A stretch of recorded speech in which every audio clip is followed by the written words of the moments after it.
All right. Let's do Herbs for the Mind by Dosha.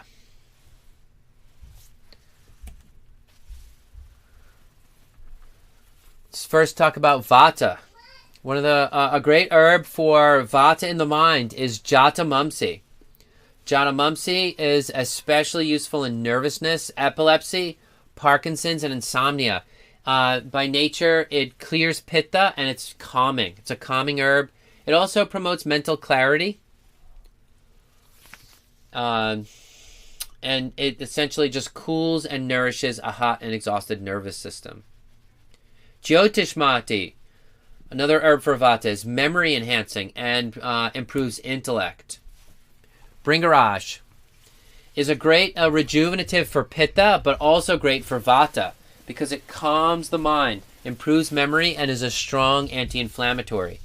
Ashwagandha, a great adaptogen helping Vata to deal with stress.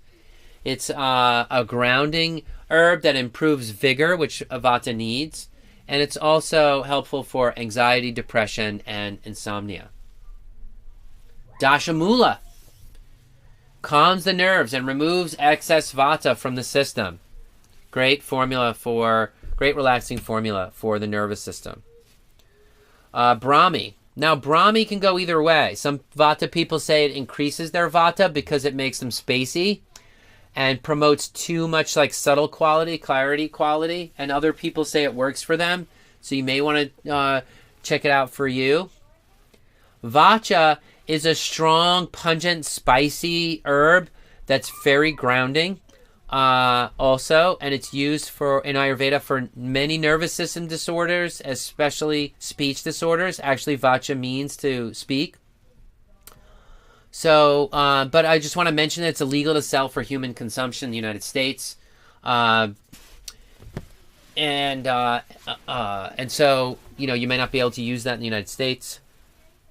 Some people rub it on their skin. You can sell it for to be rubbed onto the skin. If there's ama involved, you can use this formula, ginger root tea, with 2 drops of that Jyotishmati oil I mentioned earlier. And Jyotishmati oil is frequently used as a brain tonic that benefits both Vata and Kapha. It's also a bitter digestive and cardiac tonic. If it's Vata without ama, they can have milk and a syrup called Brahmi Prash. Or they can have Brahmi tea with 2 drops of Jyotishmati oil. What about some herbs for Pitta in the mind? Your main ones listed here: Brahmi, Shankapushpi, Jatamumsi, Guduchi, Shatavari, and Bringaraj. So Shatavari is a heavy herb, so it's useful for Vata and Pitta, and it is a sweet herb. It's a very nurturing, affectionate herb. That's why I like it for Pitta. Vidari, an herb not listed here, is an herb I use for my own Pitta because it's very affectionate and nurturing.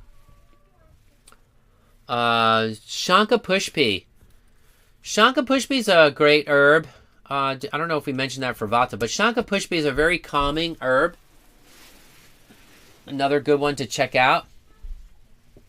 You might even buy all the mind ones and just try them out one by one. If you really want to get to know herbs for the mind.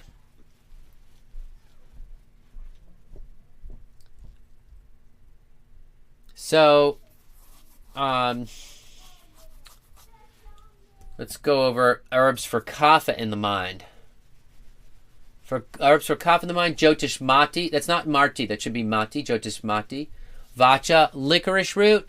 Licorice root is a little controversial here. Licorice root is can cause water retention, and there's some debate about that actually, but it is a nice calming herb, and I think you can use that for Vata and Pitta as well. Punarnava is a classic herb used for Kapha in the mind. Sarasvati and Mundika. One thing I'll say about Vacha, which is one of my favorite for Kapha in the mind, is just that it's illegal to sell for human consumption in the United States. Again, because it has a chemical in it that has been associated with depression. And but it's used in other countries in Ayurveda for kapha in the mind. And for kapha with ama, some ginger tea. For kapha without ama, then you can use some of these other herbs here. All right. Let's go over how your body affects your mind. Ayurveda says that your body affects your mind in many ways. And let's go through that just step by step so that we can complete this picture of the mind-body connection. Now, the mind pervades the whole body, so it's related to all of the, doshas, subdoshas, dhatus, sartamsi, etc.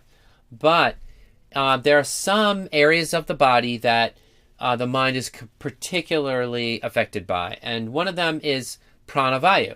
Pranavayu is that part of the nervous system that is vata, and that governs sensory perception. And pranavayu is responsible for regulating nerve impulses. Prana is also associated with the lungs and respiratory system, and our breath affects our mind. So basically, in this case, we're just saying that our nervous system affects our mind. There's nothing new there. And our breath affects our state of mind. And I think most people are aware of that. Saraka Pitta is that part of the nervous system that is Pitta and does analysis. So how we, the things that we think about and our analysis are also heavily going to affect the mind. Tarpaka Kapha is the part of the mind that is Kapha, which includes the cerebral spinal fluid and also the myelin sheath, the fat that surrounds a nerve. And so we have to, eating good quality fats and good hydration, etc., is going to nourish this part of our mind. So, we need high-quality Tarpaka Kapha to nourish and protect the brain and nervous system and reduce vata.